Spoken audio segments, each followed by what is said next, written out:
Hey there, Grumpy Old Fart here.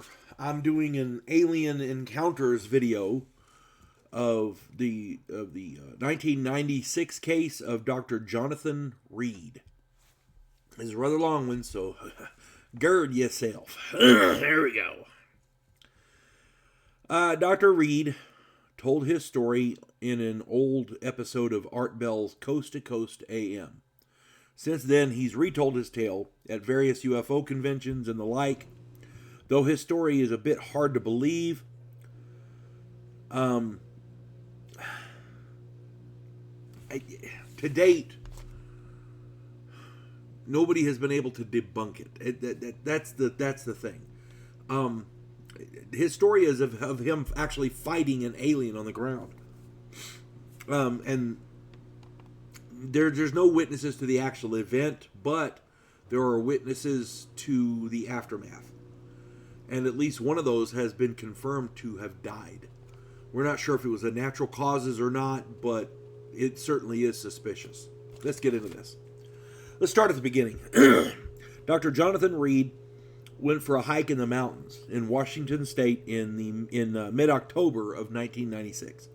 He was accompanied by his loyal and beloved dog, Susie. At one point, the dog ran off, and this was fairly common. Her barking suggested she'd found a squirrel or a rabbit or something. You know, dogs are dogs, right? Before long, the barks became yelps of pain. Fearing she'd encountered a bear or a cougar, Dr. Reed grabbed a sturdy stick as a club and he ran to help. He located Susie, but it was not a bear or a cougar that she had found. Instead, it was a short humanoid in a black bodysuit. The dog had the humanoid by the arm. The humanoid was vibrating violently. Later determined to be an alien, ripped the dog apart and killed her. The alien then extended some kind of a pseudopod which penetrated her body. The alien then sucked her body in through the protruding pseudopod. Like, sucked it up, did away with it. Angered by what he had seen, and in shock, Reed struck the alien with the stick and killed it. Or so he thought. We'll get into that in a minute. But he's got this dead alien here. He had a kind of an emotional breakdown and went into shock for a period of approximately 3 hours. During that time, he heard a strange humming sound. He followed the sound and found an object floating in the air about 3 to 4 feet off the ground. It appeared to be an obelisk of some kind. When he touched it, it felt cold and the sound changed in pitch. Reed returned to the alien body and he took video of it. He's got video of the alien, of the obelisk object, whatever it was. He's got video of all of this. Then he wrapped the alien body in a Mylar emergency blanket that he carried with him. He carried this thing to his Jeep. Somewhere along the way, he'd ripped his shirt, but when he got back into the Jeep, he saw that it was no longer torn. He also noted that his watch had stopped as well. That's indicative of missing time. I'm not sure what that's about. Don't know what that's about either, but anyway. Yeah, but that's indicative of missing time. Your watch stopping and things like that. Yeah. Or some sort of electromagnetic field, maybe. Anyway, he drove to a nearby ranger station, but there was nobody present. There was nobody at the ranger station. He drove home and took samples from the body. He took more photos and videos before putting it in his freezer in the garage. And he did call his friend Gary. And Gary came over and witnessed it as well. When he examined it, he noted that it had needle-like teeth and a blue-gray tongue. It was exactly 53 inches tall and smelled like rotting fruit. The suit was seamless and the body had no genitals. The body healed quickly when cut. Later on, he found the alien was not dead. He has a recording of the creature's screams when he opened the freezer door. Reed had, again, like I said, he'd contacted his friend Gary, and somehow word got out.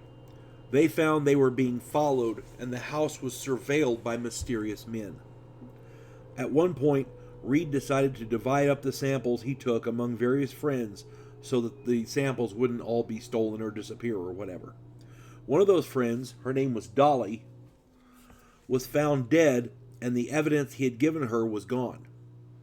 Later on, Gary went missing as well. We don't know what happened to Gary. He's still missing as far as I know. When Reed came home after finding Dolly, he saw multiple vans with over a half dozen strangers in overalls carrying things out of his home. They were dressed like workmen or whatever. He drove on. He didn't stop. He drove on, and he returned early in the morning. His house was trashed with holes in the walls, in the ceilings, and the floors. He had electrical and phone plugs where the covers were off. All the evidence he had stored there was gone, along with the alien and the freezer itself. It's at this point Reed became very paranoid, and rightly so. And who can blame him? He was shot in a parking lot and then began making wild claims of using an alien artifact to slip between dimensions and other outlandish tales. Most of this was obvious lies. The general consensus is that the government or some other entity got to him and pressured him to discredit himself. Frankly, Reed did a poor job of it because there's a distinct difference between his story before being shot and his claims after being shot. Can anyone blame the poor guy? The fact of the matter is that Dr. Johnathan Reed had a violent encounter with an alien being who killed his dog. He kept the alien at his home for a time, but operatives of an unknown source ransacked his house, stole all the evidence, and took the alien. The only evidence he still has is the videotapes and photos, some of which he had in his car and some of which he had secured with other friends. There are enough witnesses to corroborate what he said and to validate his claims up until he was shot. To the best of my knowledge, he has not made any money off of these claims, and it would not be the first time government agents had threatened a UFO witness. So, and he's actually more than a UFO witness. He actually examined a living alien body. So, yeah, that puts him one up on most others. I'm just saying. If anybody else has any more information or if somebody can prove this story fake, please put it in the comments. And I don't want to hear, well, he said he was going between dimensions, because up till that point, his story was consistent and there were witnesses. Once he got shot, after that, he's made a lot of wild claims, and the story changed completely. Okay? So, and there were no witnesses to that stuff. I'm talking about that original stuff, the original story there, because the videos are online, you can see them, the photos are there. I mean, up until he got shot, everything made sense as far as it was consistent, and there were witnesses. People have died over this. So, if somebody can prove this story wrong, please put it down there. If you have more information, different information, stick that in there too. I'm sure we'd all love to read them. This is a weird one. Hope this finds everybody well. You folks have... Oh, hang on. Almost forgot. Plug my stuff here. If you enjoy my content, it would really help me out if you could hit the like button, subscribe to my channel, share my content on all of your social media platforms, and post a comment or two. Remember, I welcome your comments, even if you disagree with me. And check me out over on Rumble for my political commentary and weekly current events. If you enjoy a good book, check out my author page on Amazon.com. My pen name is H.L. Anderson. You can find all of my books there, including the Devo Poland Chronicles. The first two are listed here, Vanguard 1 and Task Force Terminus. The third one is out. It's called Gulag of the Damned. So yeah, I hope you get them. I hope you like them. Hope this finds everybody well. You folks have a good one. God bless one and all.